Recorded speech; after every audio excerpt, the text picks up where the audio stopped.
What's going on, YouTube? It's your boy, CamATL, and welcome back to another DFS video with your boy. Drop a like down below because I already know you're going to love it. Subscribe to the channel if you haven't already. Comment anything in the comment section and enter your name into the $50 giveaway that I do every single week on this channel. Welcome to GreenLightDFS.com, baby. The best place for optimal lineups when it comes to DFS in general.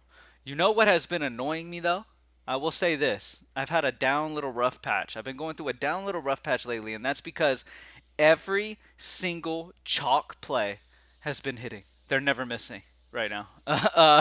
And as you guys know, I explained to you guys like over the last, I've been doing MLB DFS for like 10 years total. I've been doing it with Greenlight about 7.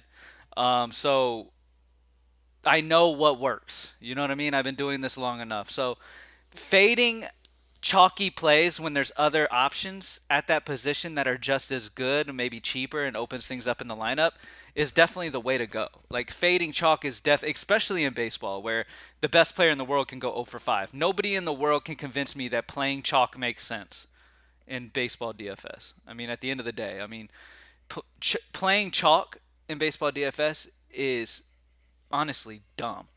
But there are times where chalk just does well. You know what I mean? But majority of the time, when people play chalk, there's other options that could do just as good, if not better, and immediately launch you over the pack. Which is why we every single year we have such great MLB seasons, regardless of little down patches where it seems like nothing can go right. Those are going to happen no matter what. But at the end of the day, if you're playing the data-backed plays and you're fading high on chalk for guys who have equally good data in those spots, that is the way to play baseball DFS, regardless of how little patches throughout the season. Remember, baseball season is a big year. Regardless how little patches might play out, like when those chalk guys end up going for 30 something, that's what's been messing with me the last few days is I've faded bets because there was other options at those positions that I liked that had equally solid data that were much cheaper. You know, these guys in cores, especially when these Dodger bats get to cores, they're over 6K. They're 6'4", 6'5". For them to hit value, they have to have a crazy good game. Whereas there were honestly, yes, after the fact, sure, they were great plays, but they're great plays no matter what. I'm not saying they weren't good plays, but the point is that there was other plays either much cheaper, opening things up in the lineup, or you know, right there around them who are equally as good in those spots where you didn't have to force in somebody like Betts. And especially when a guy like Betts and these guys are going to be super duper high owned, you of course want to fade that. In that spot, especially if Betts goes out and goes 0 for 5, you're immediately at the top of contest in that spot. You know what I mean? So, but Betts went out and dropped like 30 every single cores game, which is not something that's a high probability thing. Like these guys aren't going to go out and score that much that consistently like that most of the time. So it was very low probability occurred. I know there's some people like, oh, how could you fade bets? I mean, pretty easily in baseball DFS. I mean, it is what it is. And remember, we've been doing this shit 7+ years. I've been doing these videos 7+ years talking about this shit. Y'all should know this by now. I know there's new people who watch, but y'all should know how to attack this shit by now. Y'all should understand that chalk is not something you have to fucking lock in every day. If we lose as our optimal misses cash line because a super chalky play goes off, you chalk that up as it is what it is. You know what I mean? And you just move on. You know what I mean? And that's exactly what I do. The process don't change, and I'm excited for that big W that's coming the moment that one of these chalk plays, as usual, has a mediocre game or has a dud game. We're immediately at the top of everything. So I'm excited for it. I know it's coming. So for Freddie Peralta and where's John Gray? Oh, I gotta fix that. I don't know why that's like that, but I'm putting Gray in here right now. I'm gonna put him in like 18.5 right here. Okay. John Gray and Freddie Peralta stick out to me. Now, and I will fix his projection on here. Um, Freddie Peralta and John Gray are in great spots because not only is their opponent that they're playing against, Vegas team total is low, some of the lowest on the slate. Both Houston and Baltimore are not projected to put up much runs, according to Vegas. On top of that, both John Gray and I said Baltimore. Freddie Peralta's opponent. Let me erase this. It's throwing off my head. Pittsburgh and Houston are not expected to put up a ton of runs tonight. On top of that, they're also both projected 5.5 strikeouts with the money heavily on the over 5.5 strikeouts.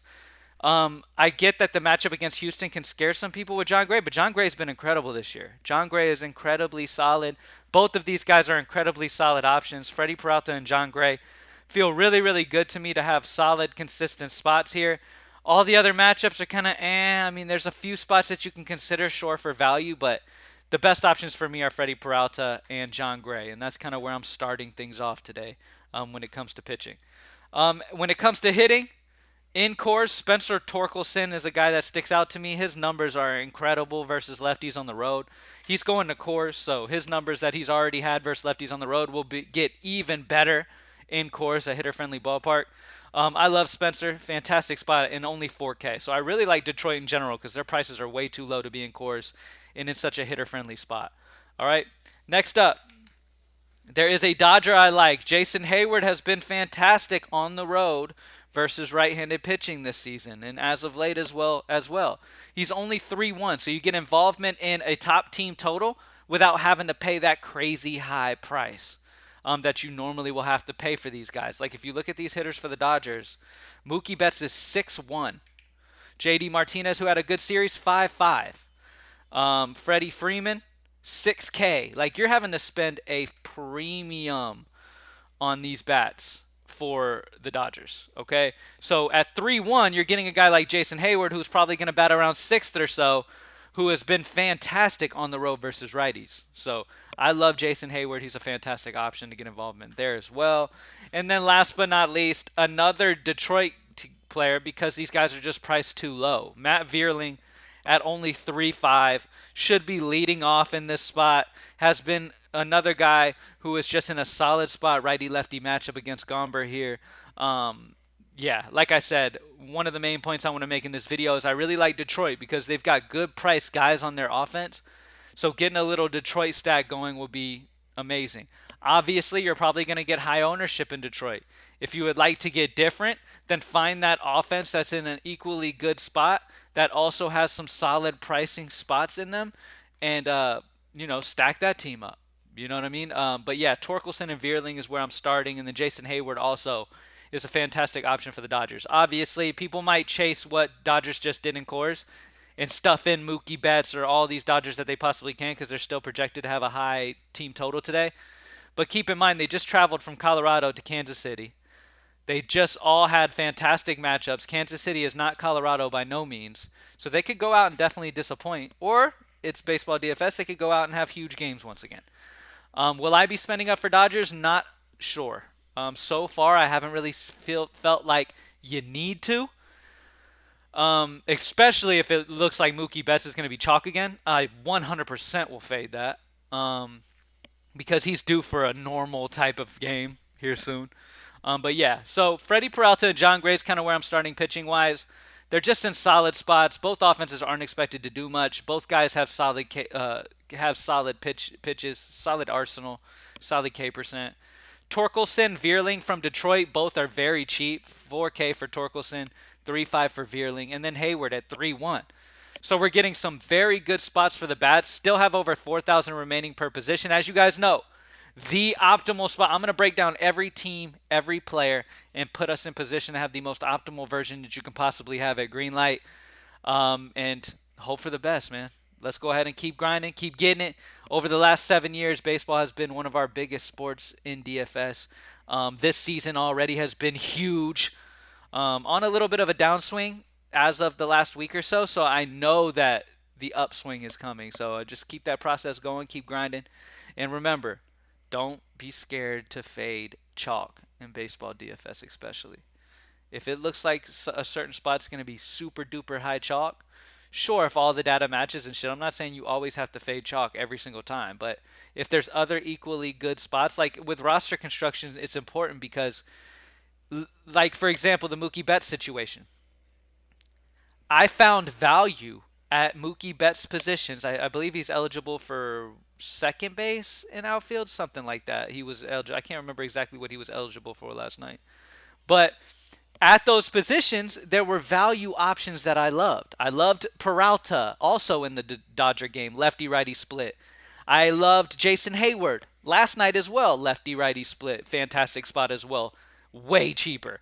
So there was just a ton of value at those spots where it was like, why spend 6'4", 6'5" on Mookie Betts, especially after a couple huge games, and at a position where there's great value. And that's just DFS 101. That comes with roster construction. A lot of new people immediately think, oh, I got to play this guy, got to play this guy. Not necessarily. You have to play with roster construction. After I spend hours and hours and hours every day breaking down players and their stats and everything, that like all the data, the matchups and all that stuff, and I find out what group of players I love, I then start weeding out, players due to roster construction. And I start playing with lineup builds, trying to make it so that everything clicks perfectly. There's been times where I have a lineup laid out a certain way, and within the last 10, 15 minutes of the day, I'm like, oh shit, if I move this guy here, I can put this guy here, and then this guy here, and everything clicks perfectly. And that's one of the most important things is roster construction. Moving players around, playing with roster flexibility, and really getting it to where you have all of your favorite players in that lineup and making it optimal. And that's what we mean by optimal. At Greenlight DFS, you're only as optimal. You can only get as optimal as what the data is telling you and all the work you put in throughout the day. Whatever happens after lock is out of your control. You can't do anything about it. That's why I don't stress about it anymore. You know what I mean? I put what is the most optimal version based off of roster construction and all that, based off hours of research and studying, and then I let them go out and do what they do. Sorry if you hear my lawn guys out there cutting the grass right outside of my window. But yeah, just keep it going, baby. Roster construction is very important. So yes, get your players together or who you want to play, but then roster construction and where you're putting guys in the lineup is incredibly important and can make so much difference in your lineups. And it's way more important than a lot of people understand. All right. Thank you guys for joining me as always. Y'all have a fantastic day. I lose track of what day it is. It is Friday. So y'all have an amazing Friday. Stay safe this weekend, and I will see y'all in the next one. Peace.